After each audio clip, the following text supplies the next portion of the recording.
Padre, gracias te damos por esta oportunidad de poder este día nuevamente, Señor, estar aquí en este lugar para alabar, glorificar y exaltar tu hermoso y glorioso nombre. Te damos gracias, Padre, porque entendemos y sabemos que sin ti, Señor, nada somos. Te necesitamos en todo momento. Y te damos gracias porque tú estás ahí, Señor, para nosotros. Todo el tiempo disponible, en todo momento y en toda hora. Por ello es que en este momento, Señor, queremos que nos abras nuestro entendimiento, abras nuestro corazón, Señor, y que, Padre mío, a medida que tu Santo Espíritu, Señor, nos enseña tu palabra, que seas tú, mi Dios, el que nos habla, Señor, el que nos ministra. Padre mío, usa a este tu siervo para hablar de tu palabra, para que tú seas glorificado. Gracias, Padre, en el nombre de Jesús. Amén. Amén. Gloria a Dios. Gloria a Dios. Hermanos, vamos a estar ese día tocando el tema, el pago por la iniquidad. Es el tema que vamos a estar tocando ese día, el pago por la iniquidad. Y como ya lo había mencionado anteriormente, vamos a estar en 2 de Samuel, capítulo 4, de los versículos 1 al 12. Y la realidad de todo es el hecho de que todo hombre o mujer que hace iniquidad, tarde o temprano, tiene que pagar por sus acciones. Entendemos que Dios es un Dios de amor, un Dios de gracia, un Dios de misericordia, que Dios nos ama de tal manera que dio a su Hijo Jesús para que todo aquel que en él cree no se pierda, mas tenga vida eterna. O sea, el perdón está disponible para nosotros, en todo tiempo, en toda hora y en todo momento. Basta con el hecho de reconocer que somos pecadores y necesitamos un Salvador. Por ello es que este día nosotros estamos sumamente agradecidos por el hecho de que sabemos que Dios en sí ha sido misericordioso, ha perdonado nuestros pecados y nos ha dado la salvación, el don de la vida eterna. Pero igual, si fuésemos y pecásemos, Dios nos perdonaría nuestros pecados, pero no nos va a eximir de las consecuencias. Por ello es que el tema de hoy es importante. ¿Por qué? Porque vamos a hablar acerca de dos personajes en la palabra de Dios que creyeron ellos que estaban haciendo lo correcto al quitarle la vida a un hombre inocente y entonces venir y reportárselo al rey David. Por ello es, hermanos, que es importante entender que nadie es eximido de las consecuencias de su iniquidad. La semana pasada, para poder entrar en contexto, tocamos el tema de la hipocresía. La hipocresía nos habla acerca del fingimiento de cualidades o sentimientos contrarios a los que verdaderamente se tienen o se experimentan. Y eso fue de lo que hablamos la semana pasada en el capítulo anterior, en el capítulo 3. También hablamos acerca de la traición. Y la traición es falta que se comete quebrantando la fidelidad o lealtad que se debe guardar o tener. Dos temas muy importantes. ¿Por qué? Porque cuando se habla de una persona hipócrita, literalmente se habla de una persona que está actuando, no está haciendo las cosas debidamente, o sea, conforme al plan establecido por Dios. Después de que se practica o se hace iniquidad, se usa de hipocresía para disfrazar lo que estás haciendo o lo que hiciste. Después de ello viene ¿qué? Viene la traición. ¿Por qué? Porque tú tienes confianza en tal persona.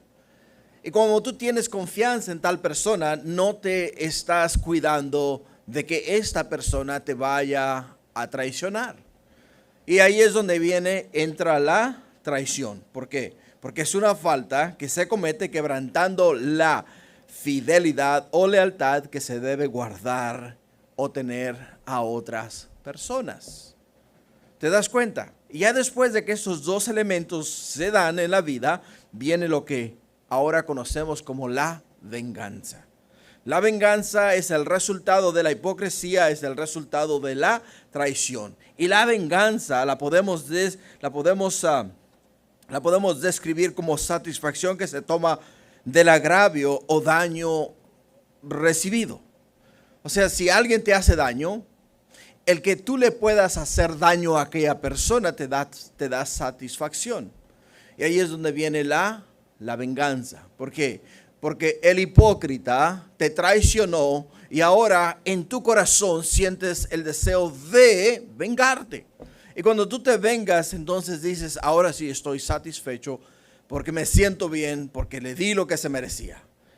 Pero en el ámbito espiritual, o sea, en los negocios de Dios, estas cosas no deben de ser para nosotros los hijos de Dios. Y como no deben de ser para nosotros los hijos de Dios, entonces quiere decir que nuestra actitud, nuestra manera de vivir debe de ser muy diferente. Debe de ser muy diferente. Por ello, hermanos, el tema de hoy es nuevamente el pago por la iniquidad. El pago por lo que has hecho. El pago por tus acciones. Y es lo que vamos a mirar en este capítulo.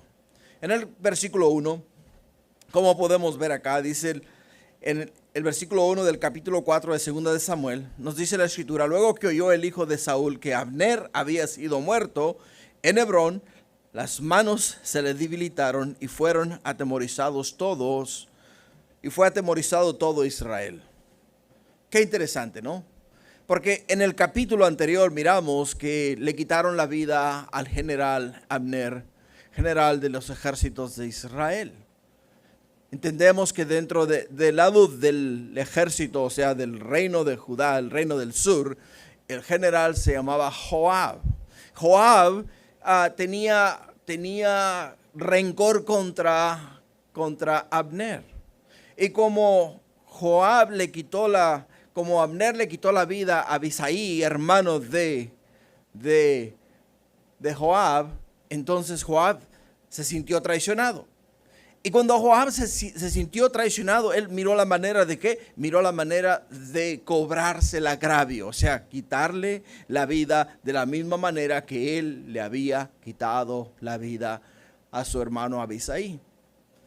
Lo interesante de todo es lo siguiente, vemos y entendemos que el mismo rey David entretuvo, o sea, recibió a Abner en su reino, en su palacio, como un general honorable, como un general que literalmente valía la pena o una persona digna de tener en alta estima. Y hasta cierto punto lo era, porque David y Abner militaron juntos muchas veces. No solamente militaron juntos muchas veces, ganaron muchas batallas peleando juntos para el rey Saúl. Se conocían, sabían lo que cada uno era capaz de hacer.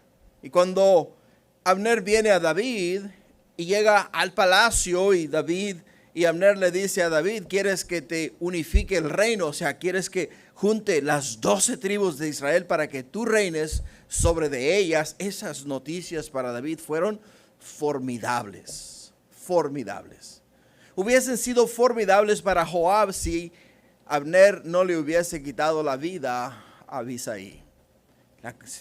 La cosa es que al quitarle la vida a su hermano, ahora él lo que siente es un deseo de vengarse. Quitarle la vida también a Abner de la manera que lo hizo en el capítulo 3. ¿Y qué miramos en este versículo? Lo que miramos en este versículo es que el valor de Isboset y de Israel dependían de un hombre en vez de depender de Dios. Todos ellos tenían sus ojos puestos en Abner, porque Abner era un gran general, un estratega, o sea, una persona que literalmente sabía cómo manejar el ámbito de las guerras. Y no solamente sabía cómo manejar el ámbito de las guerras, sino que era experto en las guerras. Era una persona clave para el reino de Israel. Era una persona clave para Isboset. Así es de que cuando le llega la noticia a Isboset que Abner ha muerto, el corazón de ¿quién? El corazón de Isboset y el corazón de Israel se derritió dentro de ellos. Se les acabaron las fuerzas. Las manos de ellos se debilitaron y fueron todos atemorizados. ¿Y ahora qué? Se preguntaron ellos. ¿Quién nos va a llevar a nosotros a la batalla? ¿Quién va a ser el siguiente general de Israel?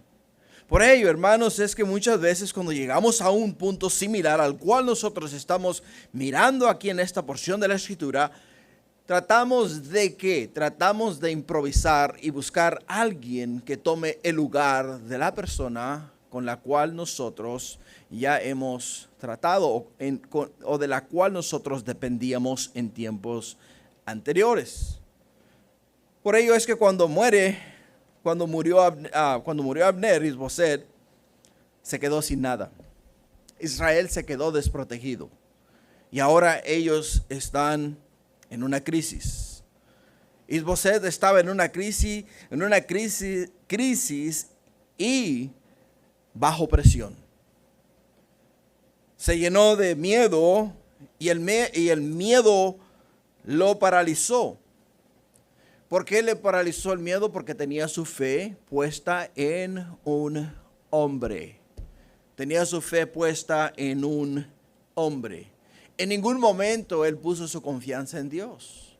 Y cuando nosotros ponemos nuestra fe, cuando nosotros ponemos nuestra esperanza en un hombre, nos vamos a encontrar en la misma condición de este hombre y del pueblo de Israel. ¿Por qué razón? Por el hecho de que cuando el hombre nos falla o cuando el hombre se muere, pongámoslo así como pasó acá con Abner, entonces nos encontramos sin nada y entra en nosotros el temor. Y al entrar en nosotros el temor, entonces estamos desprotegidos. El apóstol Pablo nos da una analogía hermosa acá en el libro de Segunda de Timoteo, capítulo 1, versículo 6. El apóstol Pablo nos dice estas palabras, o le dice estas palabras a Timoteo. Le dice, por lo cual te aconsejo. ¿A quién le dice?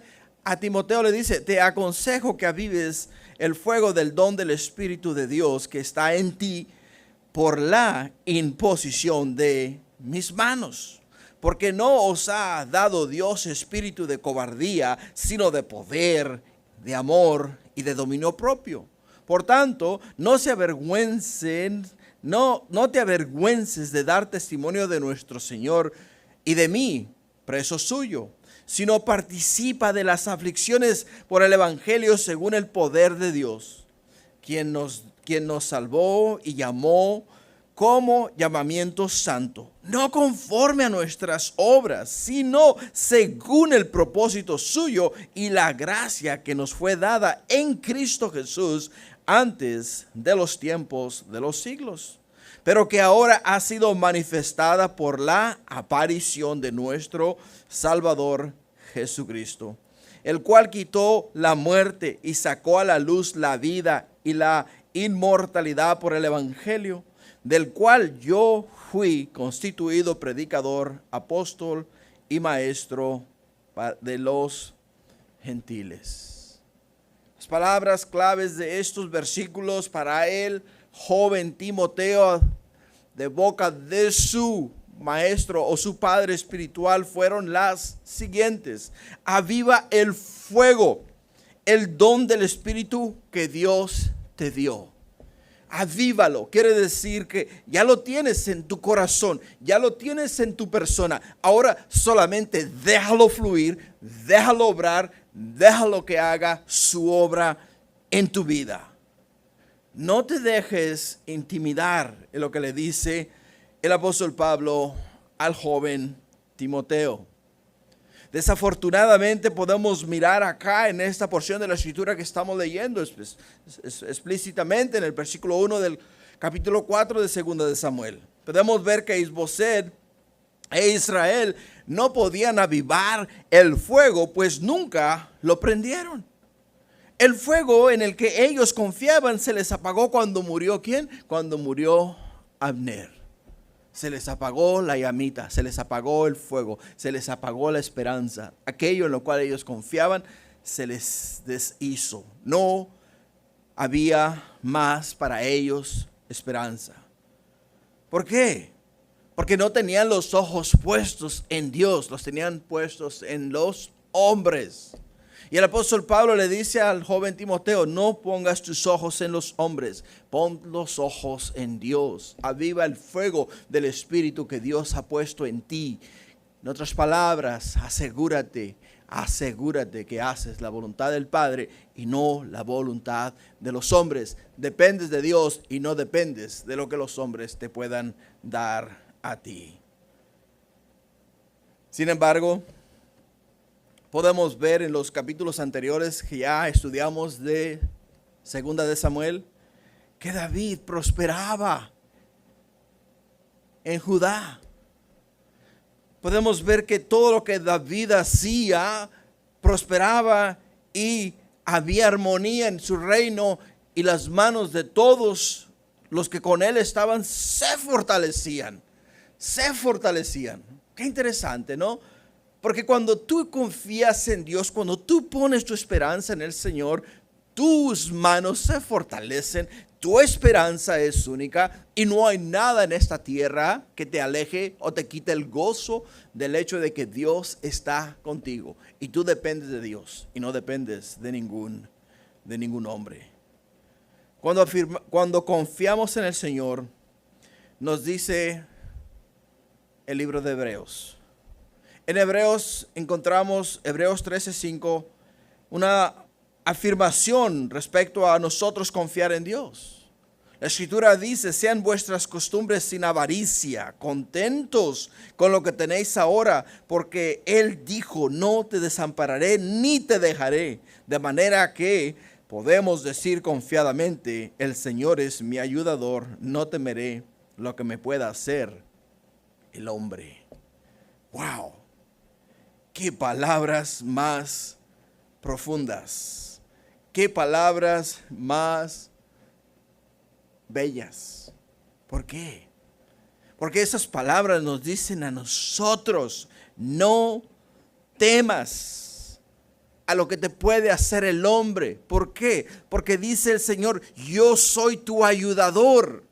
Yo soy el que te puede dar fuerzas, puede levantarte el ánimo cuando lo tienes caído. Es lo que nos dice esta porción de la Escritura. Por ello es que Dios nos dice a nosotros, dice, nunca te fallaré, jamás te abandonaré. Así que podemos decir con toda confianza, el Señor es quien me ayuda, por eso no tendré miedo. ¿Qué me puede a mí hacer el hombre inmortal? ¿Quitar la vida? Bueno, pues quiere decir que me mandan al Señor, con el Señor. Y Pablo nos dice en la Escritura que mejor es estar con el Señor que estar acá en la tierra. Así es de que ahí está la respuesta a la situación que estaba viviendo ¿quién?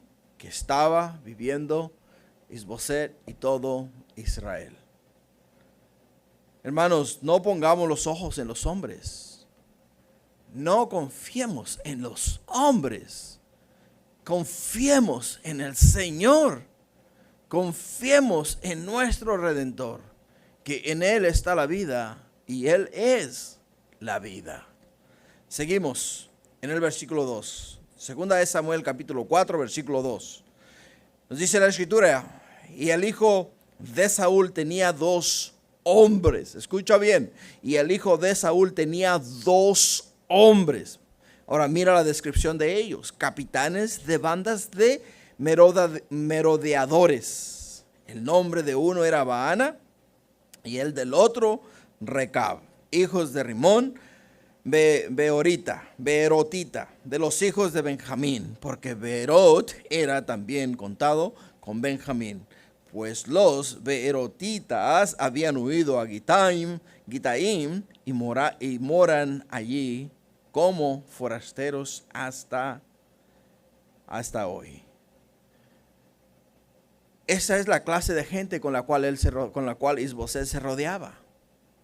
La palabra merodeadores nos habla a nosotros de personas que se especializaban en robos, asaltos y matar, violar y destruir. Esos eran los hombres de los cuales se rodeaba este rey, el rey Isboset, rey de Israel. Entonces, cuando vemos la clase de personas con las cuales él se rodeaba, podemos ver que eran personas que describe el apóstol Pedro claramente en Primera de Pedro, capítulo 5, versículo 8. ¿Por qué? Porque Pedro describe a esta clase de personas como hijos del diablo, literalmente. Mira lo que nos dice Primera de Pedro 5:8. Dice: sed sobrios y velad, porque nuestro adversario, el diablo, como león rugiente, anda alrededor buscando a quien devorar, al cual resistid firmes en la fe, sabiendo que los mismos padecimientos que se van cumpliendo en vuestros hermanos en todo el mundo. Nuestro adversario, el diablo, dice, como león rugiente, anda alrededor buscando a quien devorar. Y eso es lo que hacían estos hombres. El trabajo de esos hombres, el trabajo de ellos era ir a las ciudades indefensas, ir a los pueblos indefensos, entrar en esos pueblos indefensos, matar, robar y destruir. Era el trabajo de ellos. Iban, mataban, violaban, saqueaban, se llevaban todo lo que aquellas ciudades tenían. Y esos eran los personajes o las personas con las cuales trabajaba Isboset. En Juan capítulo 10, versículo 10, la escritura nos dice: el ladrón no viene sino para hurtar y matar y destruir. Yo he venido para que tengan vida y para que la tengan en abundancia. Es lo que nos dice el Señor acá en esta porción de la escritura. O sea, estos hombres venían a los pueblos ¿a qué? Venían a hurtar, o sea, a robarle a la gente lo que tenían, ganado, posesiones materiales, a quitarles sus mujeres, a quitarles sus niños. O sea, venían a robarles. Y después de que les robaban, destruían sus ciudades, las quemaban las ciudades. Y después de quemar las ciudades, entonces se iban cargados de bienes. Y es de la manera a través de la cual este rey se estaba haciendo rico, a costa de estos hombres. Hermano, la escritura también nos dice en Gálatas 6:7, no os engañéis, Dios no puede ser burlado, pues todo lo que el hombre sembrare, eso también segará. Va con el tema que estamos tocando. ¿Por qué, hermanos? Porque todo el que comete iniquidad va a pagar por su iniquidad.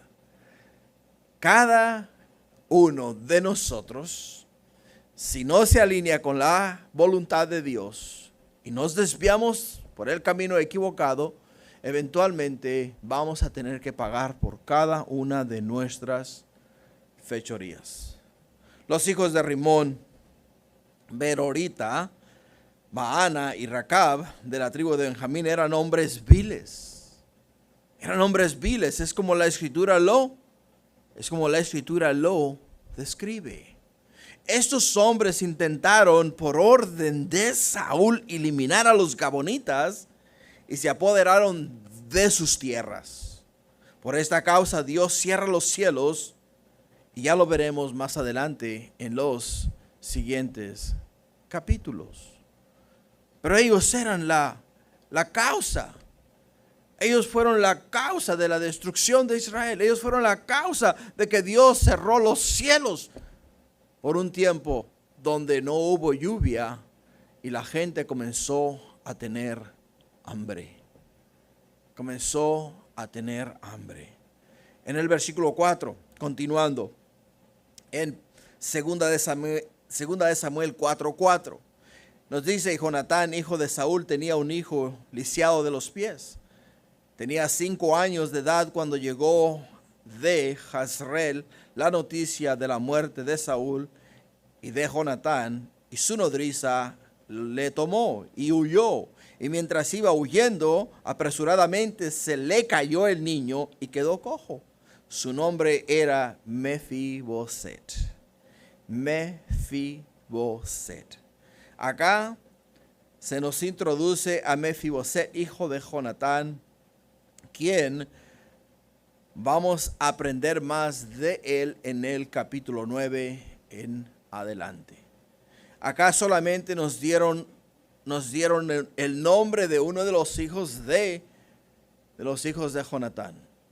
Jonatán era el que iba a tomar el reino de Israel cuando Saúl muriese. O sea, por ley le hubiese correspondido a Mefiboset. O sea, la manera en la cual estaba establecido era que Saúl muere, Jonatán surge a la superficie, toma el reino y de ahí después lo hubiera tomado su hijo, Mefiboset. Pero al morir Saúl, al morir Jonatán y al morir sus demás hijos, entonces viene Isboset y es el que toma el reino de Israel por un tiempo muy corto. Continuamos en el versículo 5. En el versículo 5 dice: y los hijos pues de Rimón, Beerotita, Racab y Baana fueron y entraron en el mayor calor del día en casa de Isboset, el cual estaba durmiendo la siesta en su cámara. Y aquí la portera de la casa había estado limpiando trigo, pero se durmió. Y fue así como Racab y Baana, su hermano, se introdujeron en la casa. Cuando entraron en la casa, Isboset dormía sobre su lecho en su cámara, y lo hirieron y lo mataron y le cortaron la cabeza, y habiéndola tomado, caminaron toda la noche por el camino del Araba. Por el camino del Araba. Lo que vemos acá es lo siguiente: sus dos hombres de confianza, los merodeadores, aquellos que iban, hurtaban, mataban y destruían, se le tornaron a él. ¿Por qué? ¿Por qué se le tornaron a él? Porque entendieron que Mefiboset era el que debió de haber sido rey, pero Isboset fue puesto como rey sobre Israel y no miraron futuro en Isboset.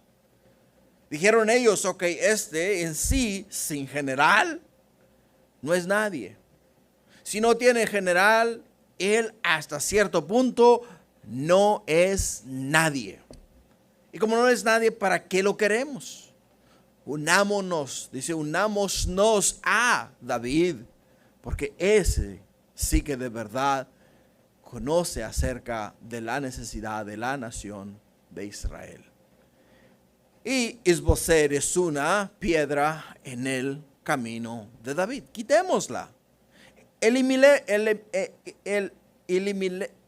Quitémosla del camino. Vamos a eliminarla completamente, para que entonces él pueda tener vía libre y pueda hacer lo que tiene que hacer. Estos hombres no se les ocurrió este plan de la noche a la mañana. Esos hombres planearon perfectamente el ataque y la manera en la cual ellos iban a llegar a Isboset. La Escritura nos da los pasos que tomaron. La Escritura nos dice que vinieron a Isboset justo en la hora en la cual toda la gente en el Medio Oriente tomaba la siesta. O sea, cuando el sol estaba caliente, lo más caliente, todos se metían en sus casas. Y entonces, mientras el sol estaba quemando afuera, ellos estaban dentro de sus casas, reposando o tomando la siesta. Ahora, siempre habían personas alrededor del palacio, siempre habían personas cerca de donde estaba el rey. Da la casualidad que nos menciona a una mujer acá que estaba aventando el trigo, o sea, estaba quitándole la paja, separando la paja del grano, ¿no? Pero da la casualidad que esta mujer también se cansó y también se durmió. Y cuando esta mujer se duerme, es ahí donde podemos ver con claridad los planes de estos hombres. Cobardes, ¿por qué? Porque atacaron a un hombre indefenso. Entraron en la cámara de Isboset, y entrando en la cámara de Isboset, llegaron ellos a ese lugar, y entrando en ese lugar, ¿qué fue lo que hicieron? Le quitaron la vida. No le dieron oportunidad de defenderse. No le dieron oportunidad de pelear. Simplemente lo agarraron dormido, y ahí dormido le quitaron la vida. Wow. En el capítulo anterior, el tema que tomamos dijimos que era, ¿qué? Hipocresía, traición y venganza. Esos fueron los 3 puntos que tocamos en el capítulo anterior. Podemos ver la hipocresía de estos hombres al 100%, mostrando a Isboset lealtad. Y después de mostrarle lealtad, podemos ver ¿qué? Podemos ver la traición de ellos. ¿De qué manera? Bueno, pues quitándole la vida. Le traicionaron y después le quitaron la vida. Ahora, entiende algo. La palabra de Dios es clave, es clara, y es más clara que el agua. Nos dice a nosotros, hermanos, que si nosotros nos rodeamos de hombres y mujeres que aman a Dios, van a tener un mismo sentir, un mismo pensar. Van a buscar lo mismo que nosotros. Van a buscar agradar a Dios y van a buscar servir a Dios. Pero si nosotros nos rodeamos de personas con mentalidades distintas, corazones corrompidos, hombres hipócritas, hombres y mujeres hipócritas, que al final del día solamente están actuando delante de nosotros, pero están buscando la oportunidad de darnos la puñalada en la espalda. Cuando lleguemos a entender eso, nos vamos a ahorrar muchos dolores de cabeza. No pongamos nuestra fe ni nuestra esperanza en ningún hombre, pongamos nuestra fe en Dios. Y Él nos rodeará de personas buenas, personas que nos van a ayudar a crecer, nos van a ayudar a caminar, nos van a levantar las manos cuando nuestras manos estén hacia abajo. Acá en esta porción de la Escritura podemos ver que estos hombres eran claves en el reino de Israel. Eran claves, o sea, eran personas escogidas por Isboset, en los cuales él confiaba para la economía de Israel. Mandó él específicamente a merodear las pequeñas aldeas. Llegar ahí, quitar, hurtar, matar y destruir y traer el botín al rey. Y ese era el plan de ellos. Y eso es lo que ellos hicieron. Y es lo que estaban haciendo. Así es de que entendamos algo que es clave para nuestras vidas, es clave para nuestro caminar en esta tierra. No quitemos los ojos de Jesús. No quitemos los ojos del autor y consumador de nuestra fe. Mantengamos nuestros ojos puestos en el Señor. Y Él nos va a rodear a nosotros de hombres y mujeres que también tienen sus ojos puestos en el Señor. Y no están buscando la manera de aprovecharse de nosotros, ni están buscando la manera de actuar un papel delante de nuestras vidas, sino que están buscando levantarnos las manos cuando nosotros necesitamos que nos ayuden. Continuando, en el versículo 8 del Segunda de Samuel capítulo 4. Continuando en Segunda de Samuel 4:8 dice: y trajeron la cabeza de Isboset a David en Hebrón. Y dijeron al rey: he aquí la cabeza de Isboset, hijo de Saúl, tu enemigo, que procuraba matarte. Y Jehová ha vengado hoy a mi señor el rey de Saúl y de su linaje. La acción de estos hombres la justificaron como un acto de Dios. ¿Puedes ver el nivel de hipocresía tan grande que esos hombres tenían? ¿Te puedes dar cuenta de la condición espiritual de estos hombres? Cuando llegan a David le dicen: he aquí la cabeza de tu enemigo. Jehová fue el que hizo esto.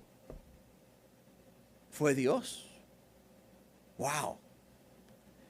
Y eso es lo que ocurre comúnmente allá afuera en el mundo. Mucha gente hace atrocidades, comete atrocidades, destruye vidas y hace muchas cosas en el nombre de Dios.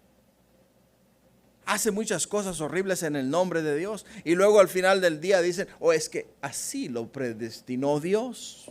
¿De verdad? Ok. Creo que tu Dios es muy diferente al mío. Porque mi Dios es el único que puede quitar la vida y es el único que da vida. Y cuando yo le quito la vida a otra persona, no es la mano de Dios, es mi mano la que está haciendo estas cosas. Y esto era algo común en aquellos entonces. Tales trofeos sangrientos de traidores y conspiradores eran siempre llevados a los generales, a los reyes, y eran entregados en sus manos como diciendo: aquel que buscaba tu vida, su vida ha acabado. No te preocupes más por él. Por eso, siendo Isboset de acuerdo a estos hombres, un usurpador, los dos asesinos creyeron hacer lo correcto. Dijeron: ¿sabes qué, Isboset? Tú no estás hecho para ser rey. Tú no tienes material de rey. No sirves para reinar. Tú eres un usurpador. Tú estás acá no porque así lo haya establecido Dios, sino porque así lo estableciste tú. Y esa era la mentalidad, era la justificación de estos hombres. Era la justificación. Y es de la manera en la cual ellos creyeron que iban a impresionar a David. Cuando llegaron a él, le entregaron la cabeza de Isboset y dijeron: David, aquí está tu enemigo. Dijeron ellos literalmente: hey, este nos va a dar un puesto de general. Lo que va a pasar. Por ello le dicen a David: he aquí la cabeza de Isboset, hijo de Saúl, tu enemigo que procuraba matarte. En ninguna parte de las Sagradas Escrituras podemos mirar tal cosa. Ahora, algo que nos da un indicativo que podemos ver en la Escritura es lo siguiente: que Isboset no era un hombre de valor. O sea, no era un hombre valeroso, era un hombre temeroso. ¿Por qué era un hombre temeroso? Porque la Escritura misma nos dice que cuando murió Abner, sintió mucho miedo en su corazón. Y no solamente sintió mucho miedo en su corazón, Israel sintió mucho miedo en su corazón. Al contrario, Isboset temía ahora por su vida, temía ahora que David se levantase en contra de él, viniese a él, lo derrotase a él y lo matase a él. Esos eran los temores de Isboset. Isboset nunca dijo: hey, armemos un ejército, levantemos un ejército y vayamos contra David y lo destruyámosle por el hecho de que él no debe reinar en Israel. Estos hombres trataban de justificarse. Ellos creían que actuaban en el nombre de Jehová. Por ello dice acá: Jehová ha vengado hoy a mi señor el rey de Saúl, de su linaje. O sea, ya no vas a tener problemas de ahora en adelante. Ya no hay hombre, ya no hay descendiente de Saúl para que te haga la competencia. De hoy en adelante tú tienes vía libre, no hay obstáculos en el camino para que seas rey David. Te lo estamos sirviendo en bandeja de oro. Nosotros fuimos los que te quitamos el problema del camino. David, mira lo que hemos hecho por ti. Mira lo que hemos hecho por ti. Ahora, cuando no se conoce a Dios, hermanos, los hombres creen actuar en el nombre de Dios. Los hombres creen actuar en el nombre de Dios. Ahora, una pregunta.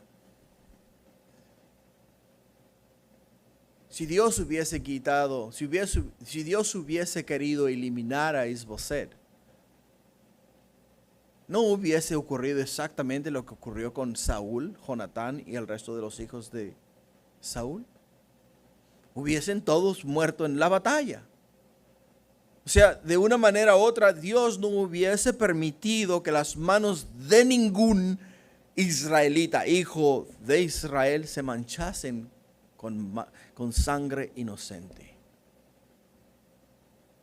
Dios no necesita de mí ni necesita de ti para hacer justicia. Dios dice en su palabra, mía es la venganza, yo pagaré. Yo pagaré, dice el Señor. O sea, déjame las cosas a mí. Yo me encargo de hacer lo que tenga que hacer. Tú solamente estate tranquilo, quieto, que yo me voy a encargar del resto.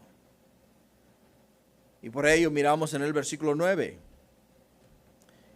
y 10. Dice, David respondió a Racab y a su hermano Baana, hijos de Rimón Beerotita,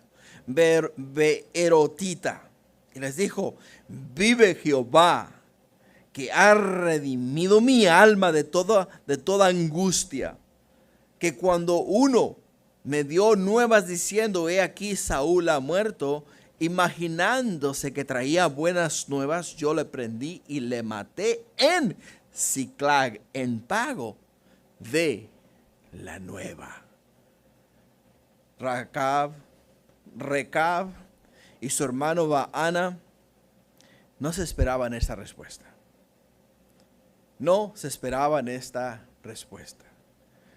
Isboset en cierto punto fue un hombre producto de Abner. Aunque era rey, nunca actuó como rey. No impuso la justicia. Vivía desordenadamente, dejando que todos hicieran como bien les pareciera. Sin embargo, David fue ungido por rey y actuó con justicia. Y no solamente con justicia, sino con la justicia de Dios. ¿Por qué? Porque David dice acá, lo dice claro, dice, vive Jehová, que ha redimido mi alma de toda angustia. O sea, él no dice, oh, qué bueno, no, dice Dios primero y después la justicia de Dios siguiente. Dios es el que ordena el pago, Dios es el que ordena el juicio, Dios es el que da lo que el hombre merece. Por ello es que él esperó muchos años para poder ser rey. Se le presentaron dos oportunidades de quitarle la vida a Saúl y él no tuvo el valor de quitarle la vida a Saúl porque dijo, no voy yo a tocar al ungido de Jehová. Y les dice a ellos, ¿qué ustedes creen que hicieron? ¿Qué ustedes creen que les mande hacer un monumento a cada uno por lo que hicieron? ¿Ustedes creen que se lo merecen? ¿Ustedes creen que vienen acá ahora en estos momentos y van a recibir galardón por lo que ustedes han hecho? Cuando se me dio la noticia del que le dio muerte a Saúl, ahí mismo en ese lugar, lo maté. Ahí mismo lo terminé. Ahí mismo lo eliminé. Ahora, en ningún momento David estaba buscando la vida de Isboset. Porque David estaba dejando todo en las manos de Dios. Y eso es lo que hace la diferencia entre un hombre de Dios y un hombre del mundo. Un hombre del mundo busca solución. Y un hombre de Dios deja que Dios sea el que dé la solución. Y eso es lo que estaba haciendo David. Estaba esperando el tiempo preciso. El tiempo preciso para hacer lo que tenía que hacer. Así es de que a pesar de que Isboset no era un ungido, Dios había permitido que fuese rey. aunque por un corto tiempo, pero Dios lo había permitido de esa manera, de la misma manera que David sabía que Dios, cuando fuese el tiempo, lo iba a eliminar. O sea, lo iba a remover del reino. Lo iba a remover del reino. Por ello es que David no aceptó. Porque si él hubiera aceptado la cabeza de Isboset y hubiera galardonado a estos hombres, hubiera establecido su rey en sangre, sangre inocente, sangre de un hombre que murió indefensamente, sangre de un hombre que cayó en manos de traidores. Y David dijo, no, las cosas no son así. Por ello en el versículo 11 y 12, ¿qué nos dice la Escritura? Cuánto más a los malos hombres que mataron a un hombre justo en su casa y sobre su cama. Pues, ahora pues, ¿no he de demandar yo su sangre de vuestras manos y quitaros de la tierra? Entonces David ordenó a sus siervos, y ellos los mataron y les cortaron las manos y los pies y los colgaron sobre el estanque en Hebrón. Luego tomaron la cabeza de Isboset y la enterraron en el sepulcro de Abner en Hebrón. David actuó sabiamente. Actuó sabiamente. Proverbios capítulo 25, versículo 5 nos dice lo siguiente. Aparta al impío de la presencia del rey. ¿Escuchas? Aparta al impío de la presencia del rey y su trono se afirmará en justicia. No te alabes delante del rey, ni estés en el lugar de los grandes. Porque mejor es que se te diga, sube acá, y no que seas humillado delante del príncipe a quien han mirado tus ojos. Si estos hombres hubiesen dejado todo en las manos de Dios, sus vidas no hubiesen corrido peligro ni hubiesen sido muertos. Pero ¿qué quisieron hacer? Quisieron alabarse delante del rey. ¿Y qué es lo que hace el rey? Bueno, pues elimina a los impíos, saca a los malvados, los echa fuera del camino de Dios, para luego entonces él, de una manera sabia, reinar en el nombre de Dios. Podemos ver que los mataron y les cortaron las manos y los pies. Sus manos, que habían herido a Isboset y cortado su cabeza, fueron cortadas para limpiar la iniquidad de la nación. Y sus pies, que se habían apresurado a derramar su sangre y se apresuraron a traer su cabeza 3 tantas millas a David, que podemos ver que al final del día estos hombres recibieron ¿qué? Recibieron lo que merecían. Así es de que, ¿qué entendemos? Entendemos que la voluntad de Dios, hermanos, se va a hacer, gústenos o no nos guste. Por ello, vamos a buscar hacer lo que a Dios agrada y no lo que agrada al hombre. Amén. Padre, gracias porque eres bueno y para siempre tu misericordia. Te amamos y bendecimos siempre en el nombre de Jesús. Amén.